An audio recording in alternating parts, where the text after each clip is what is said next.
નમસ્કાર મિત્રો, ગુણોત્તર અને પ્રમાણ પ્રકરણના આ બીજા લેક્ચરમાં આપનું ફરીથી હાર્દિક સ્વાગત છે.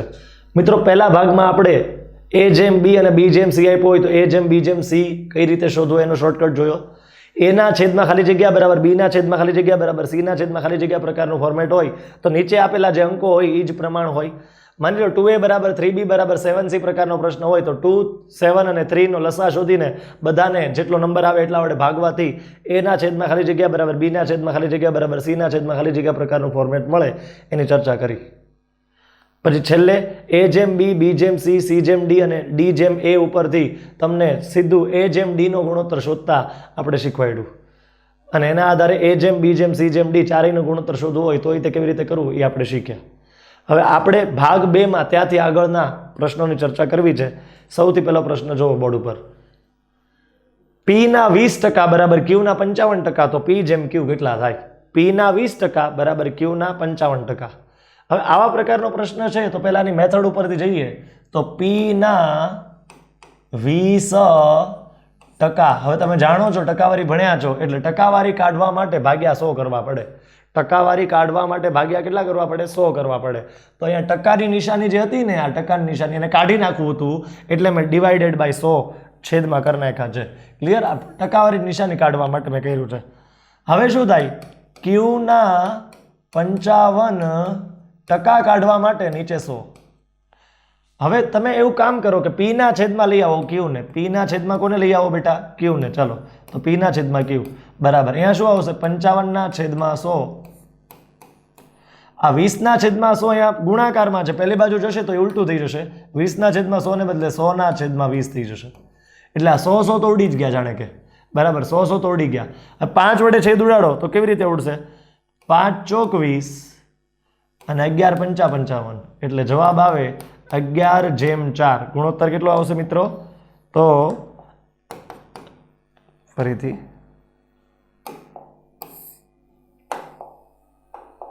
કેટલો ગુણોત્તર આવશે? 11/4 આટલો ગુણોત્તર આવી ગયો. તો આવા પ્રકારનો પ્રશ્ન હોય ને કે p ના આટલા ટકા બરાબર q ના આટલા ટકા તો p જેમ q શોધો, તો આટલું લાંબુ શું કામ કરવું? આપણે કાંઈ નહીં કરવાનું, આ ટકા ભૂલી જવાનું તમારે. આ ટકા આપ્યા જ નથી એવું માની લો. p ગુણ્યા 20 બરાબર q ગુણ્યા 55. કારણ કે બેયમાં ટકા દૂર કરવાથી ભાગ્યા 100 થશે, જે છેલ્લે તો ઉડી જ જવાના છે. બંનેમાં ટકાવારીની નિશાની દૂર કરવાથી શું થશે? ભાગ્યા 100 એટલે એને કન્સિડર જ ન કરો. એટલે તમે આવું વિચારો, p ગુણ્યા 20 બરાબર q ગુણ્યા 55 આવું આપેલું છે. તમે આવું માનવાનું. ભલે અહીંયા ટકાવારીની નિશાની આપી હોય, આપણે આવું માની લેવાનું. ટકાવારીની નિશાની આપણે મનમાં અવગણી નાખવાની. બરાબર છે? મનમાં આપણે એને ભૂલી જવાનું. તો p ના છેદમાં કોણ આવશે? તો કે q આવશે. બરાબર 55 ના છેદમાં કોણ આવશે મિત્રો? તો કે 20 આવશે. તો 5 વડે 5 11 5 ચોક એટલે 11/4 તમારો ગુણોત્તર આવી ગયો, જે પહેલા પણ આવી જતો હતો. આમાં કોઈને ડાઉટ નહીં હોય. પછીનો પ્રશ્ન તો આવા પ્રકારનો જ છે કે x ના 10% બરાબર y ના 15% તથા y ના 20% બરાબર z ના 50%. તો x જેમ y જેમ z શોધો. તો જો પહેલા એક આટલું આપ્યું છે આપણને અને પછી એક આટલું આપ્યું છે. બરાબર. હવે પહેલા છે ને આના પરથી મારે x જેમ y શોધવા છે. તો મેં તમને અગાઉ જણાવ્યું એ મુજબ તમારે ટકાવારીની નિશાનીને કન્સિડર જ નથી કરવી. આ ટકાવારીની નિશાની હું કાઢી જ નાખું છું તમારી પાસેથી. બરાબર. એવું માની લો કે આ ટકાવારીની નિશાની છે જ નહીં. ઓકે, આ ટકાવારીની નિશાની જ મેં કાઢી નાખી. અહીંયા તેવું જ કરું છું, સેમ ટુ સેમ. ટકાવારીની નિશાની જે છે હું કાઢી નાખું છું. ઓકે, હવે જુઓ તમે. ઓકે, જુઓ ચાલો. હવે તમારી પાસે શું આવ્યું છે? જુઓ તો તમારી પાસે આવું આવ્યું છે કે x ના 10% બરાબર y ના 15% કાઢી નાખ્યા છે. તો x ભાગ્યા y તમને મળી જાય. x ભાગ્યા y કેટલા મળશે? અહીંથી તમને 15/10 મળશે. x ભાગ્યા y બરાબર અહીંયા આવશે 15 અને એના છેદમાં કોણ આવશે? તો કે 10 આવશે. એટલું મૌખિક તમે વિચારી શકવા જોઈએ. બહુ મોટું સ્ટેપ નથી આ. 5 તેરી 15 5 દુ 10 એટલે x જેમ y તમને મળી ગયા 3/2. આ રફ કામ હમણાં હું ભૂસી નાખીશ. 3/2 મળી ગયા. એવી રીતે અહીંયાથી y જેમ z મેળવી નાખો. y જેમ z મેળવી નાખો. તો મેં કીધું એ પ્રમાણે ટકાવારીની નિશાની તમારે જોવાની જ નહીં. ટકાવારીની નિશાની જવા દેવાનું. તો 5 ના છેદમાં 2 આવશે એટલે કે 5/2 આવશે. જો ઘણા લોકોને મૌખિક આ 5/2 કઈ રીતે થાય ની ખબર નથી પડતી, એના માટે y ના છેદમાં આવશે z બરાબર ઓલી બાજુ 50 તો ઓલરેડી હતા, એના છેદમાં જશે 20, અહીંયા 0 0 ઉડી જશે એટલે 5/2 આવી જશે. ક્લિયર? તો આ તમને ખબર પડી હશે કે આ ગણતરી મેં કઈ રીતે કરી. મેં પહેલા સમીકરણ ઉપરથી x જેમ y શોધી નાખ્યા અને પછી હું બીજા સમીકરણ ઉપર આવી ગયો, એના ઉપરથી y જેમ z મળી ગયા. હવે તમારે શું શોધવું છે? x જેમ y જેમ z, જેમાં x જેમ y આપ્યા છે 3/2 અને y જેમ z આપ્યા છે 5/2. આ આપ્યા છે 3/2, આ આપ્યા છે 5/2. આ રકમમાં નહોતા આપ્યા, મેં ઉપરની રકમ ઉપરથી આ બે મેં હાથે બનાવ્યા, એ તો તમને આવડે હવે બનાવતા. તો અહીંયા બગડો છે તો અહીંયા બગડો મૂકી દો, અહીંયા 5 છે તો અહીંયા 5 મૂકી દો. બરાબર, ખાલી જગ્યાની પૂર્તિ કેવી રીતે કરવી તમે આગળનો વિડીયો જોયો છે એટલે તમને ખબર છે. 2 દુ 4, 2 પંચા 10, 3 પંચા 15, તો આ તમારો ફાઇનલ આન્સર થઈ ગયો 15/10/4. બરાબર છે. તો અહીંયાથી x જેમ y મળે, અહીંથી y જેમ z મળે, એટલે ત્રણ બંનેનો સાથે ઉપયોગ કરો તો ત્રણેયનો ગુણોત્તર 15/10/4 તમને મળી જશે. આમાં કોઈ ડાઉટ હોવો જોઈએ નહીં. ક્લિયર છે મિત્રો અહીંયા? ઓકે, તો આ પ્રશ્નને પણ હું જવાબ દઉં છું. હવે નેક્સ્ટ પ્રશ્ન વિચારો. ચાલો, આ નવો પ્રકાર આવ્યો થોડોક. બે સંખ્યાઓનો ગુણોત્તર 3/5 છે તથા તેમનો તફાવત 30 હોય તો નાની સંખ્યા શોધો. કેવી સંખ્યા શોધો મિત્રો? નાની સંખ્યા શોધો એવું પૂછ્યું છે. તો તમારે નાની સંખ્યા શોધવાની છે. પહેલા બંનેનો ગુણોત્તર કેટલો છે? 3/5. તો નાની સંખ્યાને 3x ધારી લ્યો અને મોટી સંખ્યાને 5x ધારી લ્યો. ઓબ્વિયસલી 3 નાના છે 5 મોટા છે એટલે 3x નાના થાય ને 5x મોટા થાય. હવે બંનેનો તફાવત એટલે શું કરવાનું? બાદબાકી. આ બેનો તફાવત કેટલાનો છે? આ બે વચ્ચે તફાવત કેટલાનો છે? તો કે 2x જેટલો તફાવત છે. 5x અને 3x વચ્ચે કેટલાનો તફાવત કહેવાય? 2x જેટલો તફાવત કહેવાય. અને રકમમાં તફાવત તમને 30 આપેલો છે. આ આપણને મળેલો તફાવત છે 2x છે એ, અને 30 જે છે એ રકમમાં આપેલો તફાવત છે. 30 તફાવત ક્યાં આપેલો છે મિત્રો? રકમમાં આપેલો છે. તો 2x તફાવત આપણને મળે છે અને 30 તફાવત રકમમાં આપ્યો છે. તો x બરાબર 30/2 એટલે કે 15 થઈ જાય અહીંયા, કારણ કે 2 અહીંયા ગુણાકારમાં છે, પહેલી બાજુ ભાગાકારમાં જાય. 30/2 એટલે 30ના 2 ભાગ પાડો તો 15નો ભાગ પડે 1. બરાબર, તો x બરાબર કેટલા મળ્યા? 15 મળ્યા. એટલે આટલી વસ્તુ સમજાઈ ગઈ છે. જો કેવી રીતે કર્યું? 3/5 હતું એટલે 3x 5x ધારી લીધું. બંનેનો ગેપ કેટલો આપેલો છે? તો કે 2x. આપણને 2x મળે છે પણ રકમમાં બેયનો તફાવત 30 આપેલો છે. તો આપણા 2x એ રકમના 30 બંને બરાબર થાય. આપણો ગેપ અને રકમનો ગેપ બંને સરખા થાય. ગેપ એટલે તફાવત, બંનેને સરખાવે એટલે x મળ્યો. હવે x ની કિંમત પહેલા અહીંયા મૂકવાની અને પછી x ની કિંમત જે છે અહીંયા પણ મૂકવાની. તો 15 અહીંયા મૂકો તો 3 × 15. x ની જગ્યાએ કેટલા મૂકવાના? 15. તો 3 × 15 કેટલા થાય? તો કે 45 થાય. અને 15 અહીંયા મૂકો તો 5 × 15, 15 પંચા કેટલા થાય? તો કે 75 થાય. કેટલા થાય? 75. તો 15 તેરી 45, 15 પંચા 75. તમને પૂછ્યું તું તો નાની સંખ્યા શોધો, તો તમારો જવાબ છે મિત્રો 45. ક્લિયર છે? જવાબ કેટલો છે તમારો? 45 છે. તો બહુ સરળ પ્રશ્ન હતો. બરાબર છે. આગળ જઈએ અહીંથી. બે સંખ્યાઓનો ગુણોત્તર 3/7 છે. જો તેમનો સરવાળો 120 છે તો મોટી સંખ્યા શોધો.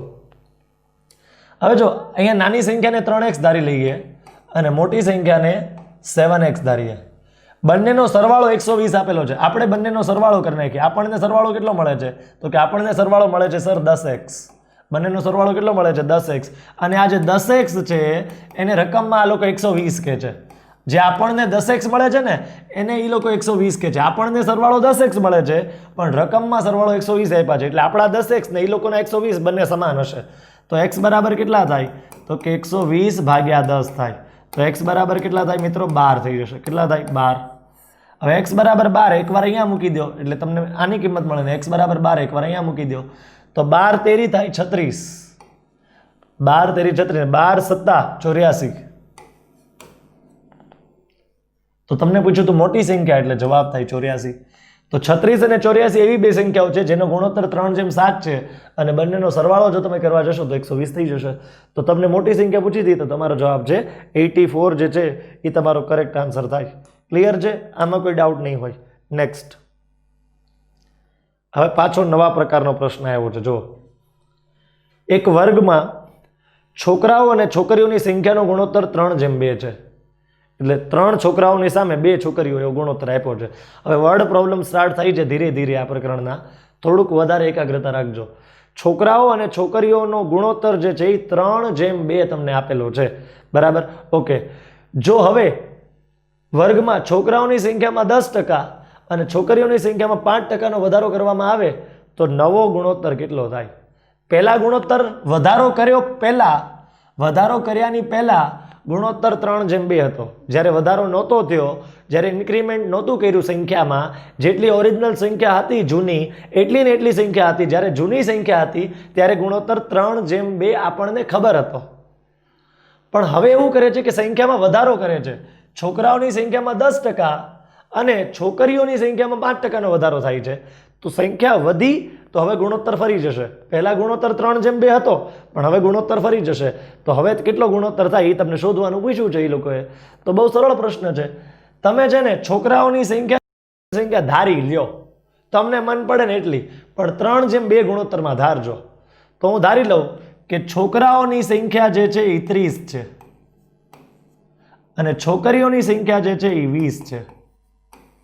મેં કીધું એ પ્રમાણે તમે છોકરાઓ અને છોકરીઓની સંખ્યા ગમે એટલી ધારી શકો, પણ 3:2 ગુણોત્તરમાં ધારવાની. માની લો તમે છોકરાઓની સંખ્યા 3 ધારતા હો તો છોકરીઓ 2 ધારવાની. માની લો આ 6 ધારતા હો તો અહીંયા 4 ધારવાનું. માની લો આ 9 ધારતા હો તો તમારે અહીંયા 6 ધારવાના. ક્લિયર? માની લો અહીંયા તમે 300 ધારતા હો તો અહીંયા 200 ધારવાના. તમે જે ધારવું હોય ધારી શકો આમાંથી. હજી આની સિવાય કઈ વિચાર આવતો હોય તો આવો, પણ 3:2 ગુણોત્તરમાં સંખ્યાઓ હોવી જરૂરી છે. એવી રીતે ધારવાનું, કારણ કે સંખ્યાનો ગુણોત્તર ઓરિજિનલ 3:2 હતો. તો મેં શું ધાર્યું મિત્રો? તો કે મેં એવું ધારી લીધું કે છોકરાઓની સંખ્યા 30 અને છોકરીઓની સંખ્યા 20. બોયઝ 30 છે ને ગર્લ્સ કેટલી છે? તો કે 20 છે. આવું મેં પહેલા ધારી લીધું. હવે છોકરાઓની સંખ્યામાં કેટલાનો વધારો કરવાનો? 10%નો. તો મને છોકરાઓની ઓરિજિનલ સંખ્યા 30 છે, 30માં 10% વધારવાના છે, બરાબર. ઓરિજિનલ છોકરાઓની સંખ્યા કેટલી છે? 30 છે, બરાબર. 30ના 10% વધશે. 30ના 10% કેટલા થાય એ પહેલા તમને આવડવું જોઈએ. 30/10 ભાગ્યા 100 કરો એટલે ટકા મળે. 0 0 0 0 ઉડી જાય એટલે 3નો વધારો થશે. કેટલાનો વધારો થશે? 3નો વધારો થશે. છોકરીઓમાં કેટલાનો વધારો થશે એ મારે જાણવું છે. પહેલા આને પૂછી નાખું રફ કામને. તો છોકરીઓમાં કેટલા? 5%નો વધારો થાય છે. કેટલા ટકાનો? 5%નો. તો કોના 5% શોધવાનો? જેટલી છોકરીઓની ઓરિજિનલ સંખ્યા હતી, જે તમારી છોકરીઓની જૂની સંખ્યા હતી 20, એના 5%. તો 20ના 5% કેમ શોધાય? 20 × 5/100. બરાબર. મોઢે આવડવું જોઈએ. ટકાવારી ભણીને આવ્યા છો તમે, બરાબર. તમને મોઢે આવડવું જોઈએ, પણ ઇનકેસ ના આવડતું હોય તો આ રીતે જો 5 × 5 20 × 100 અને 20 ઉડી જાય એટલે થાય 1. તો આમાં 1નો વધારો થશે, બરાબર. છોકરાઓમાં 10% વધારો થયો, 30ના 10% 3 થાય છે, અને છોકરીઓમાં 5%નો વધારો થયો. 20ના 5% જે છે વિદ્યાર્થી મિત્રો એ તમને કેટલા મળ્યા? તો કે 20ના 5% મને 1 મળ્યા. તો હવે આ શું છે? આ તો કે આ છે જૂની સંખ્યા. આ કઈ સંખ્યા છે મિત્રો? જૂની સંખ્યા. આ કઈ છે? તો કે મિત્રો આ છે નવી સંખ્યા. આ છે જૂની સંખ્યા, આ છે નવી સંખ્યા. તો જૂની સંખ્યામાં તમે જે વધારો નવો કર્યો છે એ એડ કર્યો તો ટોટલ નવી સંખ્યા હવે કેટલી થશે? તો કે 33. જૂની સંખ્યામાં, આને નવી સંખ્યા તો નહીં પણ આપણે વધારો કહી દઈએ, બરાબર. અને આપણે શું નામ આપી દઈએ? વધારો, બરાબર. તો આ વધારો એડ કરો તો જે મળે એ નવી સંખ્યા મળે. તો જૂની સંખ્યા વત્તા વધારો બરાબર નવી સંખ્યા. તો અહીંયા નવી સંખ્યા કેટલી થઈ જશે? તો કે 21 થઈ જશે. 30 + 3 33 અને 20 + 1 21. હવે તમે આનો ગુણોત્તર શોધી લો. નવી સંખ્યાનો ગુણોત્તર શોધો. કોનો ગુણોત્તર શોધો? નવી સંખ્યાનો. નવી સંખ્યા છોકરાની 33 છે અને નવી સંખ્યા છોકરીઓની 21 છે. તો જવાબ આવે 33/21. 3 વડે ભાગો તો 11/7. આ તમારો ફૂલ એન્ડ ફાઇનલ આન્સર આવ્યો, બરાબર. તો જૂનો ગુણોત્તર કેટલો હતો? 3:2 હતો, પણ નવો ગુણોત્તર કેટલો મળ્યો? 11/7 મળી ગયો. તો આના માટે શું કરવાનું? પહેલા જૂની સંખ્યા ધારી લેવાની. 3:2ના ગુણોત્તરમાં કંઈ પણ ધારી શકાય. અત્યારે 3:2 છે, રકમમાં પરીક્ષામાં કંઈક અલગ હોય તો તમે યાદ રાખો આવા પ્રકારના પ્રશ્નોમાં પહેલા ધારી લેવું પડે, બરાબર છે. તો 3:2માં મેં 30 અને 20 ધારી લીધી સંખ્યા. તમે 300 અને 200 ધારીને પણ કરી શકો, 3 કરોડ અને 20 કરોડ ધારીને તે કરી શકો. મને કાંઈ વાંધો નથી. ક્લિયર? પછી એ પ્રમાણે તમને સાદુરૂપ આપતા આવડવું જોશે. તો આ 30 અને 20 સંખ્યા ધારી લીધી 3:2માં. આમાં 10%નો વધારો થયો એટલે 30ના 10% 3 અને આમાં 5%નો વધારો થયો 20ના 5% થાય 1, બરાબર. ટોટલ અહીંયા થાય 33 ને અહીંયા થાય 21. 33 અને 21નો ગુણોત્તર 11/7 થઈ ગયો. તો તમારો નવી સંખ્યાનો ગુણોત્તર 11/7 તમને પ્રાપ્ત થઈ ગયો. આવા પ્રકારના પ્રશ્નો જે આગળ પણ હશે જોઈએ. એક વિસ્તારમાં પુરુષો, સ્ત્રીઓ અને બાળકોની સંખ્યાઓનો ગુણોત્તર 10/8/13 છે.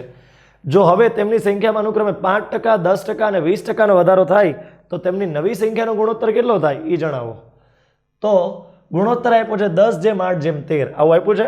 ઓકે, તો સૌથી પહેલા કોણ કોણ આપ્યું છે? પુરુષો એટલે કે મેલ, સ્ત્રીઓ એટલે કે ફિમેલ, અને પછી આપ્યું છે બાળકો એટલે કે ચિલ્ડ્રન. બરાબર. અહીંયા હું લખીશ જૂની સંખ્યા, અહીંયા હું લખીશ વધારો, અને અહીંયા હું લખીશ નવી સંખ્યા. જૂની સંખ્યા મેલની હું 10 એટલે કે 100 ધારી લઉં છું, 8 એટલે કે 80 ધારી લઉં છું, અને 13 એટલે કે 130 ધારી લઉં છું. બરાબર છે. જૂની પુરુષોની સંખ્યા 100 હતી, સ્ત્રીઓની 80 હતી, ને બાળકો જે છે 130ની સંખ્યાના હતા આ ગામમાં, એવું માની લો પહેલા. હવે શું થાય છે? આમાં પુરુષોની સંખ્યામાં કેટલાનો વધારો થાય છે? 5%. સ્ત્રીઓની સંખ્યામાં કેટલાનો? 10%. અને બાળકોની સંખ્યામાં કેટલા? 20%નો વધારો થાય છે. તો હવે કામ કરીએ કે 100 પહેલા તમારે 5% શોધવાના છે, કારણ કે પુરુષોમાં 5%નો વધારો હોય છે. પુરુષોની સંખ્યા કેટલી હતી? 100. 100ના 5% 5 થાય, આટલું તો મોઢે આવડતું જોઈએ, આટલું તો મોઢે આવડવું જ જોઈએ. હવે સ્ત્રીઓની સંખ્યા કેટલી હતી ઓરિજિનલ? તો કે 80 સંખ્યા હતી. જૂની સંખ્યા 80 હતી. એમાં કેટલાનો વધારો થાય છે? 10%. 80ના 10% કેટલા થાય? તો કે 8 થાય. 80ના 10% કેટલા થાય? તો કે 8. તો કે 8નો વધારો થશે. ઓકે, પછી 20% વધારો શેમાં થાય છે? બાળકોમાં. 130ના 20%, 26 થાય. ખબર ન પડતી હોય તો ગુણ્યા 20 ભાગ્યા 100 કરી નાખો, તો 0 0 0 0 13 દુ 26. તો સંખ્યાનો વધારો થઈને આ 26 થઈ ગયા. ક્લિયર? તો આમાં 5નો વધારો થયો, આમાં 8નો વધારો થયો, અને આમાં 26નો વધારો થયો. એ કઈ રીતે ખબર પડી એને હું ફરીથી એકવાર એક્સપ્લેન કરવાની કોશિશ કરું છું. પહેલાં તમને મિત્રો અહીંયા આગળ મેલ, ફિમેલ અને ચિલ્ડ્રનનો ગુણોત્તર જૂનો આપેલો હતો 10, 8, 13, એટલે મેં 100, 80 અને 130 ધાર લીધા. હવે તમને એવું કીધું છે વધારો થાય છે બધાની સંખ્યામાં. બધાની સંખ્યામાં શું થાય છે? વધારો થાય છે. કેટલો? આમાં 5%નો, તો 100ના 5% 5 થાય. આમાં 10%નો વધારો થાય છે, 80ના 10% 8 થાય, અને આમાં જે છે એ 20%નો વધારો થાય છે, 130ના 20% 26 થાય. હવે જૂની સંખ્યામાં વધારો ઉમેરો તો જે તમને મળે એ શું મળે? તમને નવી સંખ્યા મળે. તો નવી સંખ્યા અહીંયા કેટલા થશે? 105ની થશે. અહીંયા નવી સંખ્યા કેટલી થશે? તો કે 88 થશે. અને અહીંયા નવી સંખ્યા જે છે એ 156ની થશે. કેટલાની થશે? 156. તો ગુણોત્તર આવ્યો 105/88/156 જે છે એ તમારો ફાઇનલ આન્સર આવ્યો. 105, 88 ને 156 આ જે છે એ તમારો ફૂલ એન્ડ ફાઇનલ પરફેક્ટ જે આન્સર આપણે શોધવાનો તે આવી ગયો. હવે આને કોઈ સંખ્યા વડે ભાગીએ કાંઈ? આને 3 વડે ભાગીએ કાંઈ? આને ભાગીએ કાંઈ પણ આને નો ભાગીએ કાંઈ. 4 વડે આને ભાગીએ કાંઈ? આને ભાગીએ કાંઈ પણ આને નો ભાગીએ કાંઈ. એટલે એવી કોઈ સંખ્યા મળતી નથી કે જેને 3 વડે ભાગી શકાતા હોય. 11 વડે ભાગીએ કાંઈ છે? 11 એકા 11 નો ભાગીએ કાંઈ. 11 વડે તે બધાને ભાગી શકાતા નથી. તો બસ આનાથી કાંઈ વિશેષ હવે સાદુરૂપ થઈ શકે એમ છે નહીં. આ ફાઇનલ આન્સર છે તમારો. ક્લિયર? તો જૂની સંખ્યા વત્તા વધારો બરાબર નવી સંખ્યા. આને યાદ રાખીને ચાલો તો પ્રશ્ન અઘરો નથી. પછીનો પ્રશ્ન વિચારો. ચાલો પછીનો પ્રશ્ન વિડીયો પોઝ કરીને તમે જાતે ગણો પહેલાં. બરાબર, વિડીયો પોઝ કરી દો અને આને હવે જાતે વિચારો, કારણ કે એની જેવો જ છે, ખાલી શબ્દો અલગ છે. 3 વ્યક્તિ છે, રવિ, મહેશ અને વિનોદ. તેમના પગારનો ગુણોત્તર 2:3:5 છે. જો પગારમાં અનુક્રમે 15%, 10% અને 20%નો વધારો થતો હોય તો હવે હાલમાં તેમના વેતનનો ગુણોત્તર કેટલો હશે એ શોધો. બરાબર છે. હવે હાલમાં એમનો ગુણોત્તર કેટલો હશે? હવે જો આને 20, 30 અને 50 પગાર પહેલા માની લઉં છું.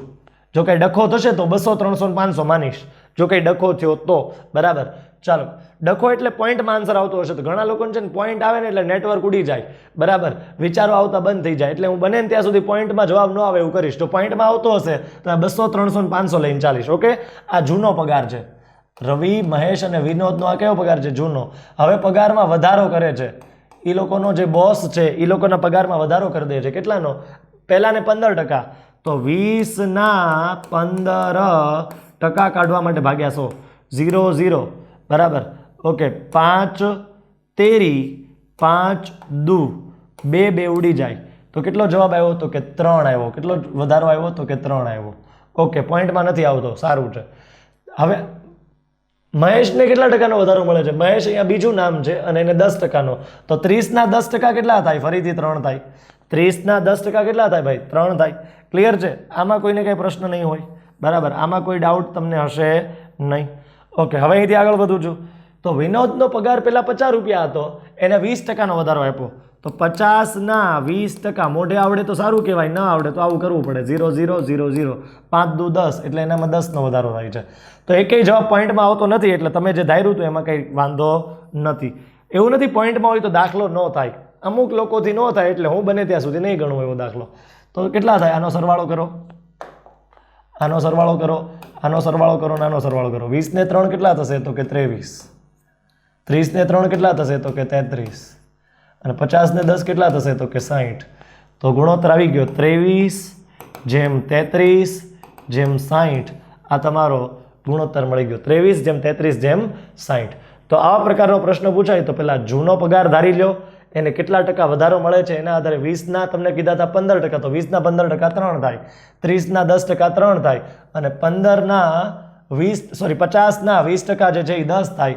જૂનો પગાર વત્તા વધારો બરાબર નવો પગાર. આ જે તમને મળે છે એ નવો પગાર મળે છે, જેનો ગુણોત્તર આપણે શોધવાનો છે. જો હાલમાં તેમના વેતનનો ગુણોત્તર કેટલો હશે, એટલે કે વધારો થયા પછી એમના વેતનનો ગુણોત્તર કેટલો હશે એ આપણે શોધવાનો હતો, જે તમને હવે ખબર પડી ગઈ છે. ક્લિયર છે?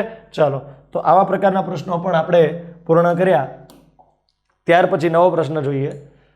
હવે જો આ તો બહુ સહેલા પ્રશ્નો છે. એ અને બી નું પ્રમાણ આપ્યું છે, તમારે 5a - 3b અને 2a - b નું પ્રમાણ આપવાનું છે. તો આનો ડાયરેક્ટ હું શોર્ટકટ જ તે કહી દઉં છું. જો ખરેખર છે ને એ અને બી નું પ્રમાણ 5:4 આપ્યું હોય ને, તો એ અને બી ની કિંમત 5 અને 4 ન હોય. કદાચ એવું બની શકે કે એની કિંમત 5 કરોડ, એની કિંમત 4 કરોડ હોય, એવું બની શકે. પણ અત્યારે જ્યારે રકમમાં તે ગુણોત્તર આપેલો છે અને પ્રશ્નમાં તે તમને ગુણોત્તર જ પૂછેલો છે, ત્યારે તમે 5 અને 4 ધારી લો તો ચાલે ખરા. બરાબર? ખરેખર A/B, હું એમ કહું કે મારી ઉંમર અને મારા ભાઈની ઉંમર 5:2 ના પ્રમાણમાં છે. 5:2 એટલે હું 5 વર્ષનો નહીં 2 વર્ષનો એવું જરૂરી નથી. હું 50 વર્ષનો હોય ને 20 વર્ષનો એવું હોઈ શકે ખરા. હું 500 વર્ષનો હોય ને આ 200, ઉંમર એટલી મોટી ન હોય પણ અમસ્તા માની લો. બરાબર? કે હું 500 વર્ષનો હોય 200 વર્ષનો એવું શક્ય છે. બરાબર? 5:2 નો અર્થ એવો નથી હું 5 અને 2. ક્લિયર છે? કાંઈ પણ હોઈ શકે 5:2 માં. તો હું અત્યારે 5 અને 4 લઉં તો ચાલશે. આ દાખલા પૂરતું 5 અને 4 લઉં તો ચાલશે. તો તમારે ગુણોત્તર કોનો શોધવાનો છે? 5a - 3b અપોન છેદમાં 2a - b. હવે ખરેખર તમારે અહીંયા a ની કિંમત મૂકવાની છે ને અહીંયા b ની, તો મૂકો 5 ગુણ્યા a ની કિંમત -3 ગુણ્યા b ની કિંમત. a ની કિંમત કેટલી મિત્રો? તો કે 5. b ની કિંમત કેટલી? તો કે 4 છેદમાં 2a - b. હવે a ની કિંમત કેટલી છે? ફરીથી 5 અને b ની કિંમત કેટલી છે? તો કે 4. તો a ની કિંમત 5 છે, b ની કિંમત 4 છે. a ની કિંમત 5, b ની કિંમત 4. ઓકે, 5 × 25, 3 × 12, 2 × 10 -4. 25 માંથી 12 જાય તો કેટલા વધે? તો કે 13 વધે. અને નીચે 10 માંથી 4 જાય તો કેટલા વધે? તો કે 6 વધે. એટલે 13:6 આનો ગુણોત્તર થાય. કેટલો થાય? 13:6. બરાબર?